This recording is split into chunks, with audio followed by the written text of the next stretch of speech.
Maaga pa nga lang ay pinuntahan na namin Tate Rene yung mga bahay na ipapagawa para nga ma-estimate kung ilan yung mga gamit na bibilhin. Dito nga lang ito sa Pambisan Monte na Maleno Rental Mindoro. Bukod nga sa naghahatid tayo ng tulong, nakikita pa natin yung mga ganitong tanawin na talaga naman nakaka-relax tingnan.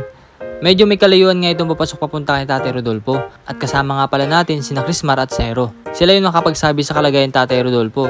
At sa hindi nakakaalam, ito nga po pala yung na-vlog natin noong nakaraan na inabutan nga natin nag-iisa lang. Meron naman siyang asawa ngunit kailangan nito magtrabaho para sa kanilang mga pangangailangan. Kaya laging naiwan dito si Tate Rodolfo. Noong nakaraang buwan nga lang daw ay sa Pigirito nakatira. Bali pinayagan lang siya makitirik sa lupang kinakatayuan ng tahanan niya. Nagulat nga si Tate Rodolfo sa pagdating namin at mukhang busy siya sa paggawa ng walis. Dahil isa raw ito sa pinagkakakitaan niya, kaya kinukuha niya ang bawat palapa na malalaglag sa paligid niya. Bukod nga dito, mukhang katatapos niya rin magsibak ng panggatong. Talaga nga naman likas ang kasipagan ni Tate Rodolfo, kaya nakakatuwang balikan yung mga katulad din tatay. Medyo may edad na nga rin siya pero hindi niya raw alam kung kailan ang birthday niya. Sa tingin niyo po, ilang taon na si Tate Rodolfo? Comment niyo lang po. Ano yung tinago mong ano?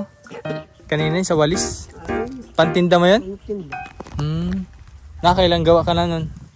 Nadalwa lang, tatlo. Hindi pala hanap buhay mo din ano? Hindi naman. Kaya ako kinagagay pa ako ng lablab. Lablab? Lablab yung pala. Kala ko yung lablab.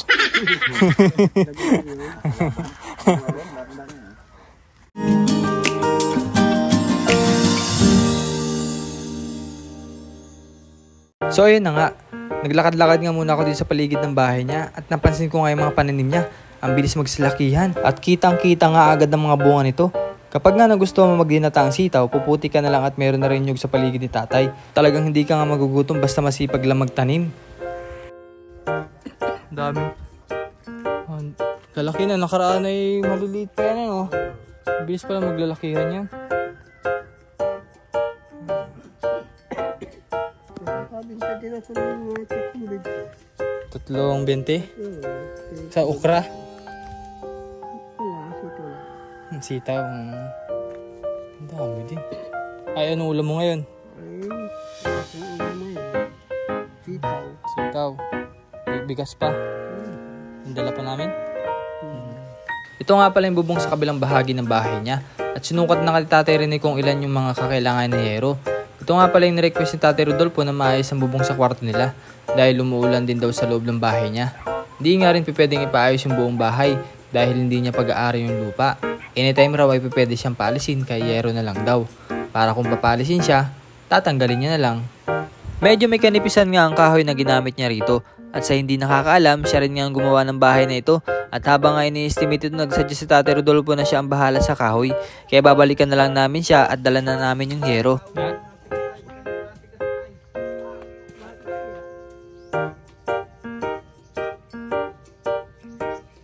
At noong nakaraan pa nga nakalimutan ko yung jacket ko.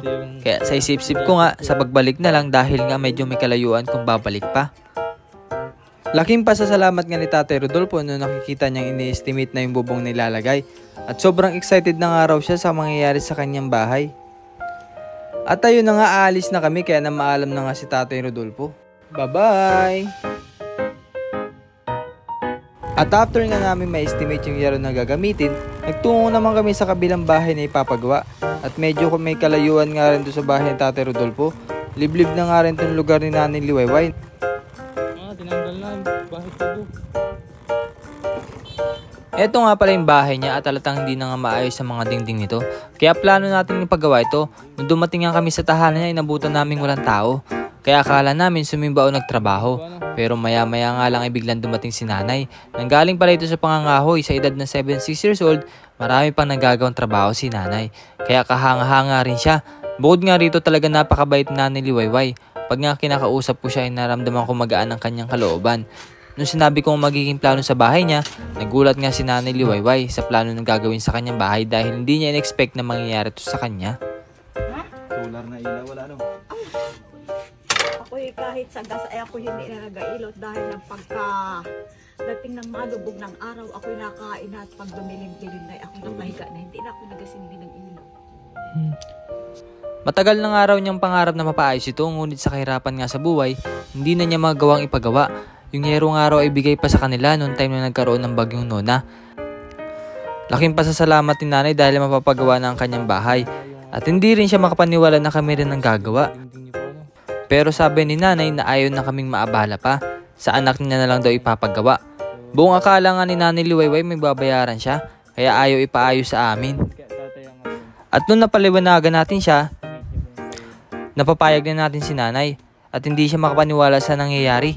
Kaya grabe ang pasasalamat niya sa Panginoon at sa atin. At syempre, hindi rin natin ito magagawa kung wala ang ating mga sponsor, katulad ni Ma'am Betty.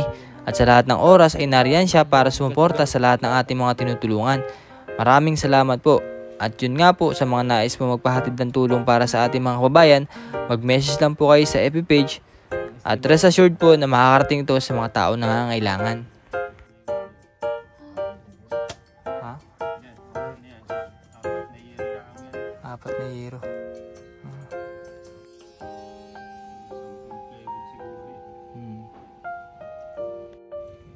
Yun siguro ay talagang makakaya ko na rin naman yun. Ano dyan, basta't narito ay ako na ang bahalang magpaano sa aking mga anak. Para hindi na kayo magpabalik-balik, hindi na kayo mabala. Para sa ibang po na kayo makapag-intindi ulit. Wala namang problema doon, nanay. Sa amin ay baga kaya kami napunta rin din para kami rin ang gagawa ng bahay ninyo. Tulong-tulong pa tayo para mabilis po magawa. Naging emotional lang nga si Nanay Liwayway sa mangyayari sa bahay niya. Gagawin nga natin dito yung kanyang kusina at yung mga sirang dingding ng bahay niya. Napapagawa nga lang daw ang bahay niya kapag may sobrang pera na ibibili ng isang pirasong plywood para pa konti-kunting magawa ito. Kaya abangan nyo po mga kababayan na magiging resulta ng paggawa ng bahay ni Nanay Liwayway. Siguro po by next week ating sisimulan na ang pagtatrabaho sa bahay niya. Kaya abangan nyo po mga kababayan. Nagaluto pa po? Ako ay nagluto lang kanina umaga ng magi. Ang ako lang isang magi naman ay 3. 3 luto pa ho. Kain ko na maghapon na. Kain kong isang cup ay maghapon. Sige na, una na po kami.